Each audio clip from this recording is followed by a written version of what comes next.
બનાસકાંઠા જિલ્લામાં તાજેતરમાં પડેલા ભારે વરસાદને કારણે અનેક રસ્તાઓનું ધોવાણ થયું હતું. રાજ્ય સરકાર અને જિલ્લા કલેક્ટર મિહિર પટેલના માર્ગદર્શન અન્વયે R&B પંચાયત વિભાગ દ્વારા ક્ષતિગ્રસ્ત થયેલા રસ્તાઓની મરામત કરવાની કામગીરી યુદ્ધના ધોરણે શરૂ કરવામાં આવી છે.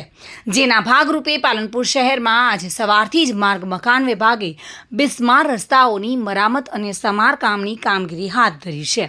જિલ્લામાં ભારે વરસાદ બાદ રસ્તાઓ પર પાણી ભરાઈ ગયા હતા અને નાના મોટા ખાડા પડી ગયા હતા, જેને ધ્યાને રાખીને રસ્તા પર અવરજવર કરતા રાહદારીઓ અને વાહન ચાલકોને હાલાકીનો સામનો ન કરવો પડે તે માટે પાણીના નિકાલની કામગીરી સાથે ખાડા પૂરવાની અને રસ્તાઓને સુવિધાયુક્ત બનાવવાની કામગીરી કરવામાં આવી રહી છે.